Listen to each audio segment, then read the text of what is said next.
Mas Kurnia. Selamat malam. Selamat malam Mbak Cindy, Baik. Assalamubaikatuh. Waalaikumsalam News warahmatullahi yang wabarakatuh. cantik Mas Dima, jadi Cindy ketika melaporkan Sisiarani LHKPN, apakah terlihat Menpora menawan sudah saat mengetahui memoderasinya soal loh.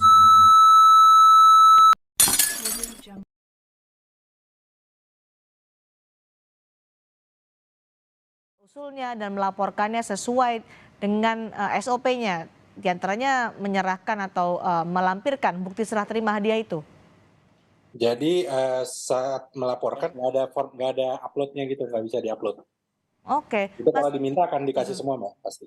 Tapi ada ya, dimiliki oleh Menpora? Ya. Baik. Mas Kurnia, KPK akan mendalami LHKPN dan hadiah di LHKPN Menpora Dito Aryo Tejo. Menurut Anda perlukah itu didalami oleh KPK? Iya, kalau kita Diklarifikasi asal-usulnya, maka bisa dikhawatirkan atau dicurigai ini ada tindak pidana korupsi. Menanggapi soal ini bagaimana dari Menpora? Jadi mungkin sebelumnya saya jelaskan dulu bahwa sebelumnya di Pejabat negara begitu, jauh sebelum Ya. ia menjadi staf khusus dari Menko Perekonomian.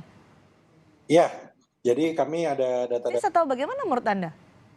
ya ada dua. Yang pertama jumlahnya fantastis, kemudian yang kedua PN apa saja yang diminta oleh KPK biasanya?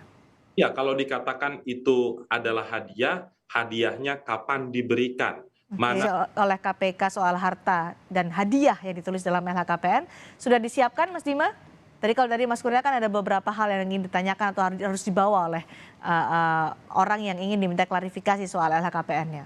Jadi memang nanti saat memang KPK polemik lanjutan bahwa memang niat pertamanya adalah justru ingin mencantumkan semua tanpa ditutupi gitu. Oke. Kita juga masyarakat ya tidak kaget di belakangan karena ini kan laporan LHKPN pertama ya dari Pak Dito setelah 3 bulan menjabat sebagai penyelenggara negara gitu. Tapi sampai saat ini kami sudah melengkapi semua data-datanya baik dari timnya Mas Dito maupun dari keluarga sudah berkoordinasi agar saat dipanggil KPK semuanya untuk klarifikasi semuanya sudah siap.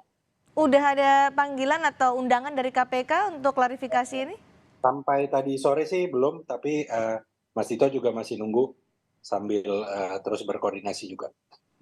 Jadi respons Menpora gimana soal berkali-kali kan ini belakangan Menpora selalu jadi sorotan mulai dari pemeriksaan di Kejaksaan Agung sampai sekarang soal LHKPN yang jadi polemik.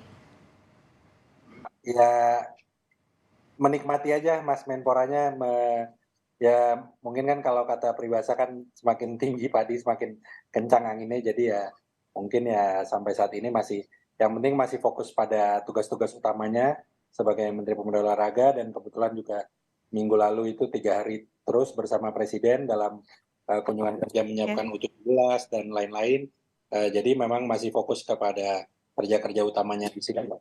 Tapi siap kalau nanti diundang untuk klarifikasi ya Mas Dima? Oke. Mas Kurnia, bagaimana sebenarnya harusnya sikap pejabat publik ketika ia menerima hadiah, baik itu secara pribadi ya, kita bicara soal hadiah pribadi karena disebutkan atau diklaim adalah hadiah dari orang tua atau mertua. Kategori hadiah, warisan, bisakah salah jika dalam konteks pejabat negara ketika melaporkan dalam LHKPN-nya? ya ada dua hal Mbak Cindy. Yang pertama, kalau ini menjadi catatan bagi KPK untuk bertindak aktif. Jangan sampai justru temuan-temuan berkaitan dengan harta kekayaan penyelenggara negara justru datang dari masyarakat atau yang kita sering sebut dengan netizen. Maka dari itu Direktorat LHKPN KPK harus punya standar mana-mana saja yang kira-kira butuh dipanggil untuk klarifikasi. Saya rasa pejabat publik juga tidak mesti anti dengan klarifikasi itu, karena klarifikasi itu bukan ranah proses hukum tapi ranah administrasi untuk meminta penjelasan. Karena LHKPN ini adalah self assessment. Tadi Mas Dima sampaikan, itu tim dari Pak Dito sendiri yang mengisi. Kemudian penegak hukum lain kemudian memverifikasi lebih lanjut. Jadi kalau ada panggilan, baiknya memenuhi dan menjelaskan lebih lanjut secara jujur dan faktual. Demikian, Mbak. Baik, terima kasih Mas Kurnia Ramadana, peneliti ICW, dan juga Mas Ardima Ramaputra, staf sus Menpora, sudah berbagi informasi di Sapa Indonesia malam hari ini.